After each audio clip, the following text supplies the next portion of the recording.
Present Indian క్రికెట్లో 2 biggest star players Virat Kohli మరియు రోహిత్ శర్మ. వీళ్ళిద్దరు ఫ్యాన్ బేస్ గురించి నేను ప్రత్యేకంగా చెప్పనవసరం లేదు. ఎన్నో ఏళ్ల పాటు వీళ్ళిద్దరూ మన టీమిండియాకు అత్యద్భుతమైన సేవలు అందించారు. టెస్ట్ ఫార్మాట్లో విరాట్ కోహ్లీ మన టీమిండియాను నెంబర్ 1 టీమ్గా మార్చాడు. దెన్ కెప్టెన్గా రోహిత్ శర్మ చూసుకుంటే 11 ఏళ్ల నిరీక్షణకు తెరదింపుతూ మన టీమిండియాకు ఐసీసీ ట్రోఫీ అందించాడు. సో ఇలా చెప్పుకుంటూ పోతే ఇద్దరికి మన ఇండియన్ క్రికెట్లో చాలా ప్రత్యేకమైన స్థానం ఉంది. అయితే రీసెంట్గా చూసుకుంటే మాత్రం టెస్ట్ ఫార్మాట్లో వీళ్ళ రిటైర్మెంట్ చాలా సర్ప్రైజ్ చేసింది. అంటే ఎవరు ఊహించిన టైంలో ఊహించని రీతిలో వీళ్ళైతే రిటైర్మెంట్ ప్రకటించారు. సో టెస్ట్ ఫార్మాట్ నుండి వీళ్ళిద్దరు అన్ఎక్స్పెక్టెడ్ రిటైర్మెంట్ ఫ్యాన్స్ని చాలా బాధ పెట్టింది. అట్ ది సేమ్ టైం వీటిపై కాంట్రవర్సీలు కూడా పుట్టుకు రావడం చూసాం. అంటే బీసీసీఐతో పాటు మన సెలక్షన్ కమిటీ వీళ్ళిద్దరి చేత బలవంతంగా రిటైర్మెంట్ ప్రకటించిందని చెప్పి కొన్ని రిపోర్ట్స్ రావడం చూసాం. సో వీటి నేపథ్యంలో ఇప్పుడు వీళ్ళ వన్ డే ఫ్యూచర్ మీద కూడా కొంతవరకు క్వశ్చన్ మార్క్స్ ఏర్పడుతున్నాయి. మరి ముఖ్యంగా ఒక విషయంలో ఇద్దరు ప్లేయర్స్ యొక్క ఫ్యాన్స్ గట్టిగా ఆశలు పెట్టుకున్నారు. అదేంటంటే రోకో జోడీ 2027 వన్ డే వరల్డ్ కప్ ఆడబోతుంది, ఆ తర్వాత రిటైర్ అవుతారని చెప్పి అందరూ ఎక్స్పెక్ట్ చేస్తున్నారు. ఇన్ఫ్యాక్ట్ ఇద్దరు ప్లేయర్స్ కూడా తమ ఒపీనియన్ను డైరెక్ట్గా ఇండైరెక్ట్గానే చెప్పారు, మాకు 2027 వన్ డే వరల్డ్ కప్ వరకు ఆడాలనుందని చెప్పి. బట్ ఎనివే వీళ్ళ వన్ డే ఫ్యూచర్కి సంబంధించి ఏవో ఒక రిపోర్ట్స్ వస్తూనే ఉన్నాయి. అంటే రోహిత్ శర్మ మరియు Virat Kohli 2027 one day world cup వరకు ఆడకపోవచ్చు అని చెప్పి కొన్ని రిపోర్ట్స్ వస్తున్నాయి. ఎస్పెషల్లీ రోహిత్ విషయంలో చాలా ఎక్కువ రూమర్స్ వస్తున్నాయి. పైగా ఆస్ట్రేలియా క్రికెట్ బోర్డు చూసుకుంటే ఇద్దరు ప్లేయర్స్కి తమ దేశంలో ఫేర్వెల్ మ్యాచ్ పెట్టబోతున్నారు. సో ఈ నేపథ్యంలో రోకో జోడీ యొక్క వన్ డే ఫ్యూచర్ మీద చాలామందికి డౌట్స్ ఉన్నాయి. దీంతో ఈ వీడియోలో వాళ్ళ వన్ డే ఫ్యూచర్ ఎలా ఉండే అవకాశం ఉందో చూద్దాం. ఇద్దరు players 2027 one day world cup ఆడేందుకు ఎంతవరకు ఛాన్సెస్ ఉన్నాయో ఈ వీడియోలో కంప్లీట్గా డిస్కస్ చేసుకుందాం. సో ముందైతే ఆస్ట్రేలియా వాళ్ళు ఇవ్వబోతున్న ఫేర్వెల్ గురించి మాట్లాడుకుందాం. ఎందుకంటే దీని మీద చాలామందికి డౌట్స్ ఉన్నాయి. ఈ ఆస్ట్రేలియా వన్ డే సిరీస్ తర్వాత రోకో జోడీ రిటైర్ అయిపోతారు ఏంటని చెప్పి కొంతమంది డౌట్ పడుతున్నారు.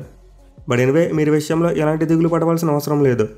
ఎందుకంటే రోహిత్ మరియు విరాట్ కోహ్లీ ఆస్ట్రేలియా సిరీస్ తర్వాత కూడా వన్ డే ఫార్మాట్లో కొనసాగుతారు, రిటైర్ అయ్యేందుకు అవకాశమే లేదు. సో మీరు ఒకసారి మన టీమిండియా ఫ్యూచర్ వన్ డే సిరీస్లు చూసుకుంటే ఆగస్ట్ మంత్లో బంగ్లాదేశ్తో ఆడబోతున్నారు. అండ్ దెన్ ఏడాది అక్టోబర్లో ఆస్ట్రేలియా వెళ్ళి ఆస్ట్రేలియా టీంతో 3 వన్డేల సిరీస్ ఆడబోతున్నారు. అండ్ ఈ సిరీస్లోనే Australia cricket board Rohit Sharma మరియు విరాట్ కోహ్లీకి ఒక ఫేర్వెల్ మ్యాచ్ను ప్లాన్ చేస్తున్నారు. ఇన్ఫ్యాక్ట్ ఈ మ్యాచ్ సంబంధించి ఆల్రెడీ టికెట్స్ రిలీజ్ చేశారంట. అండ్ రిలీజ్ చేసిన టికెట్స్ అన్ని కూడా సోల్డ్ అవుట్ అయిపోయినాయంట. సో యాక్చువల్గా ఉన్న వాళ్ళు ఈ ఏడాది అక్టోబర్ 19వ తేదీ నుండి ఆస్ట్రేలియా టూర్కి వెళ్ళబోతున్నారు. అండ్ ఆ సిరీస్లో చూసుకుంటూ ముందు 3 వన్డేల సిరీస్ ఆడితే ఆ తర్వాత 5 టీ20ల సిరీస్ ఆడబోతున్నారు. సో ఈ వన్ డే సిరీస్లో చూసుకుంటే అక్టోబర్ 19, 23 మరియు 25 ఈ 3 తేదీలో 3 వన్డేలు జరగబోతున్నాయి. అండ్ వీటిలో థర్డ్ వన్డే మ్యాచ్ అక్టోబర్ 25న సిడ్నీ గ్రౌండ్ వేదికగా ఆడబోతున్నారు. సో ఎస్సీజీ వేదికగా జరగబోయే 3వ వన్డే మ్యాచ్ని ఆస్ట్రేలియా క్రికెట్ బోర్డు రోకో జోడీకి ఒక ఫేర్వెల్ మ్యాచ్గా ప్రిపేర్ చేస్తున్నారు. అండ్ దీనికి సంబంధించి 4 నెలల ముందే అంటే నిన్న ఇప్పుడు టికెట్స్ అనేవి రిలీజ్ చేశారు. అంటే టికెట్స్ నిమిషాల్లో సోల్డ్ అవుట్ అయిపోయినాయి అంట. ఎందుకంటే ఆస్ట్రేలియా వాళ్ళు రోకో బ్రాండ్ వాల్యూని యూస్ చేసుకుని ఈ మ్యాచ్ను చాలా బాగా ప్రమోట్ చేశారు. దీనివల్ల ఈ మ్యాచ్ మీద ఫ్యాన్స్ అందరికీ చాలా ఇంట్రెస్ట్ క్రియేట్ అయింది. బట్ ఎనివే ఇదైతే కేవలం ఆస్ట్రేలియా క్రికెట్ బోర్డు మాత్రం ఇస్తున్న ఫేర్వెల్. అంటే బీసీసీఐ కానీ లేకపోతే మన టీమ్ మేనేజ్మెంట్ కానీ ఇస్తున్న ఫేర్వెల్ అయితే కాదు ఇదే. సో ఆస్ట్రేలియా వాళ్ళ ప్లాన్ ఏంటంటే ఈ సమ్మర్లో తమ దేశంలో క్రికెట్ని బాగా ప్రమోట్ చేయాలనుకుంటున్నారు. వాళ్ళకి ఏడాది ఆగస్ట్ నుండి నెక్స్ట్ ఇయర్ మార్చ్ వరకు చాలా మంచి క్రికెటింగ్ సీజన్. దీని సీజన్లో తమ గ్రోత్ను పెంచుకోవాలని చూస్తున్నారు. అండ్ ఇందులో భాగంగానే విరాట్ కోహ్లీ మరియు రోహిత్ శర్మకు ఒక ఫేర్వెల్ మ్యాచ్ను ప్లాన్ చేశారు. సో యాక్చువల్గా రోకో జోడీ చూసుకుంటే ఈ టూర్ ఫైనల్ టూర్ కాబోతుంది. అంటే ఆస్ట్రేలియా వేదికగా ఫర్ ది లాస్ట్ టైం మ్యాచ్లు ఆడబోతున్నారు. మళ్ళీ 2027 వన్ డే వరల్డ్ కప్ తర్వాత కానీ మన వాళ్ళు ఆస్ట్రేలియాకి వెళ్ళరు. కానీ ఇప్పటికి చూసుకుంటే విరాట్ కోహ్లీ మరియు రోహిత్ శర్మ రిటైర్ అయిపోతారు కాబట్టి మళ్ళీ ఆస్ట్రేలియాకి వచ్చే అవకాశం ఉండదు. దీనివల్ల ఆస్ట్రేలియా క్రికెట్ బోర్డు చివరిసారి తమ దేశంలో మ్యాచ్ ఆడబోతున్న రోకో జోడీకి ఫేర్వెల్ ఇవ్వాలని చెప్పి గట్టిగా ప్లాన్ చేస్తుంది. సో అయితే నిజంగా చాలా అంటే చాలా మెచ్చుకోదగ్గ విషయం అని చెప్పుకోవచ్చు. ఎస్పెషల్ ఆస్ట్రేలియా గట్టి మీద వీళ్ళిద్దరికి చాలా పెద్ద ఫ్యాన్ బేస్ ఉంది. ఇన్ఫాక్ట్ ఆస్ట్రేలియా క్రౌడ్కి మరియు విరాట్ కోహ్లీకి మధ్య ఆ డిఫరెంట్ కైండ్ ఆఫ్ రిలేషన్షిప్ మనం ఎప్పుడు చూస్తూనే ఉన్నాం. దీంతో దేశంలో వీళ్ళిద్దరికి కలిపి ఫేర్వెల్ మ్యాచ్ అంటే చాలా బీభత్సమైన హైప్ క్రియేట్ అవుతుంది. సో ఆస్ట్రేలియా వాళ్ళు కొంతవరకు కమర్షియల్గా బెనిఫిట్ పొందాలని చూస్తున్నప్పటికీ ఈ థాట్ అయితే చాలా మంచిదని చెప్పుకోవాలి. తమ దేశంలో చివరిసారి ఆడబోతున్న ఇద్దరు ఫారెన్ ప్లేయర్స్కు ఫేర్వెల్ ఇవ్వాలి అనే థాట్ రావాలంటేనే దానికి గొప్ప మనసు ఉండాలి. అండ్ ఆస్ట్రేలియా వాళ్ళకి అదైతే ఉంది. బట్ ఎనివే ఈ ఫేర్వెల్ మ్యాచ్ అయితే రోకోకి ఫైనల్ మ్యాచ్ కాదు. అంటే వాళ్ళు ఆడబోయే చివరి వన్ డే మ్యాచ్ కాదు, కేవలం ఆస్ట్రేలియాలో ఆడబోయే చివరి మ్యాచ్ మాత్రమే. సో మీకు ఇప్పుడు ఈ ఫేర్వెల్ మ్యాచ్ మీద ఒక క్లారిటీ వచ్చిందనుకుంటున్నా. ఈ మ్యాచ్ తర్వాత కూడా రోహిత్ శర్మ మరియు విరాట్ కోహ్లీ మన టీమిండియా తరపున వన్ డే ఫార్మాట్లో కంటిన్యూ అవుతారు. అయితే ఇప్పుడు అసలు విషయం ఏంటంటే వీళ్ళిద్దరూ 2027 వన్ డే వరల్డ్ కప్ వరకు ఉంటారా లేదని చెప్పి. సో నెక్స్ట్ జరగబోయే వన్ డే వరల్డ్ కప్కి అయితే ఇంకా చాలా టైం ఉంది. ఆల్మోస్ట్ ఇంకా 28 మంత్స్ టైం అయితే ఉంది. ఎందుకంటే ఈసారి కూడా one day world cup October మరియు నవంబర్ విండోలో జరగబోతున్నారు. అంటే 2023 వన్ డే వరల్డ్ కప్ ఎలాగైతే అక్టోబర్ మరియు నవంబర్ మంత్లో జరిపారో 2027 వన్ డే వరల్డ్ కప్ కూడా అలానే జరగబోతున్నారు. అండ్ ఈసారి world cup south Africa, Zimbabwe మరియు నమీబియా ఈ 3 దేశాల వేదికగా జరగబోతుంది. సో వరల్డ్ కప్ స్టార్ట్ అయ్యే టైంకి చూసుకుంటే రోహిత్ శర్మ ఏజ్ 40 వచ్చేస్తుంది. అండ్ విరాట్ కోహ్లీ ఏజ్ చూసుకుంటే వరల్డ్ కప్ స్టార్ట్ అయ్యే టైంకి 38 ఉంటుంది. బట్ వరల్డ్ కప్ జరుగుతున్న టైంలో నవంబర్లో 39 ఇయర్స్ ఏజ్ అయితే వచ్చేస్తుంది అతనికి. So mostly one day world cup టైంకి ఇద్దరు కూడా రిటైర్మెంట్ ఏజ్కి వచ్చేస్తారు.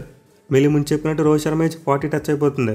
దీంతో అతని వన్డే వరల్డ్ కప్ వరకు ఉంటాడా లేదనేది ఒక బిగ్గెస్ట్ క్వశ్చన్ మార్క్గా మారింది. పర్టికులర్గా ఐపీఎల్ అయిపోయిన తర్వాత కొన్ని రిపోర్ట్స్ రావడం చూసాం. బీసీసీఐ వన్డే ఫార్మాట్లో కూడా కొత్త కెప్టెన్ కోసం చూస్తున్నారంట. ఇన్ఫాక్ట్ ఒక అఫీషియల్ ఏం చెప్పారంటే మన వాళ్ళు ఛాంపియన్స్ ట్రోఫీ గెలిచిన తర్వాత రోహిత్ శర్మ వన్డే ఫార్మాట్ నుండి రిటైర్ అయిపోతాడని చెప్పి బీసీసీఐ ఎక్స్పెక్ట్ చేసిందంట. కానీ రోహిత్ అలా చేయలేదు. సో మన బోర్డు అయితే ఛాంపియన్స్ ట్రోఫీ ముందు నుంచే వన్డే ఫార్మాట్లో కూడా ఆ క్యాప్టెన్సీ మార్క్ మీద అయితే ఫోకస్ పెట్టారు. బట్ రోహిత్ శర్మ క్యాప్టెన్సీలో మన వాళ్ళు కప్ కలవడంతో ఫోర్స్ చేయలేకపోయారు అతన్ని. అంటే నువ్వు క్యాప్టెన్సీ నుంచి తప్పుకో వేరే క్యాప్టెన్ పెట్టుకుంటామని చెప్పి ఫోర్స్ చేయలేకపోయారు. బట్ ప్రజెంట్ చూసుకుంటే మాత్రం ఖచ్చితంగా క్యాప్టెన్సీ విషయంలో రోహిత్ మీద ఒత్తిడి తీసుకురాబోతున్నారు. ఎందుకంటే 2027 వన్డే వరల్డ్ కప్ కోసం ఒక కొత్త కెప్టెన్ వెళ్ళాలని చెప్పి ఆలోచనలో బీసీసీఐ ఎప్పటి నుంచో ఉంది. మేలీ గౌతమ్ గంభీర్ కోచింగ్ టెన్యూర్ ఈ వన్డే వరల్డ్ కప్తోనే ఎండ్ కాబోతుంది. అఫ్కోర్స్ కావాలంటే తర్వాత ఇంకా ఎక్స్టెండ్ చేసుకోవచ్చు. బట్ మన బోర్డుతో పాటు సెలక్షన్ కమిటీ ఈ 2027 వన్డే వరల్డ్ కప్ కోసం ఒక కొత్త కెప్టెన్ తీసుకోవాలని చూస్తున్నారు.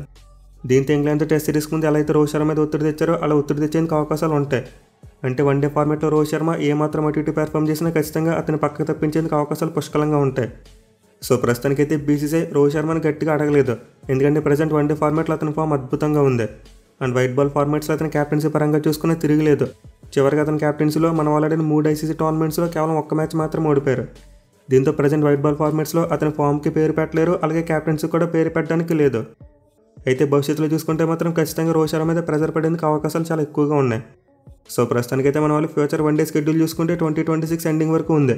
అంటే నెక్స్ట్ ఇయర్ డిసెంబర్ వరకు చూసుకుంటే కొన్ని వన్డే మ్యాచ్లు అయితే ఫిక్స్ చేశారు. అండ్ వీటిలో చూసుకుంటే మన వాళ్ళు మొత్తం 9 వన్డే సిరీస్లో కలిపి 27 మ్యాచ్లు ఆడబోతున్నారు. అలాగే తర్వాత చూసుకుని ఇంకా మ్యాచ్లు పెరగొచ్చు. అంటే 2027 వన్డే వరల్డ్ కప్ ముందు ఏషియా కప్ వన్డే ఫార్మాట్లో జరగబోతుంది. అలాగే మధ్యలో కొన్ని సిరీస్లు కూడా పెట్టొచ్చు. సో దీన్ని బట్టి 2027 వన్డే వరల్డ్ కప్ ముందు చూసుకుంటే మన టీమిండియా మోస్ట్ లైక్లీ 35 కంటే ఎక్కువ వన్డే మ్యాచ్లు ఆడేందుకు అవకాశం ఉంది.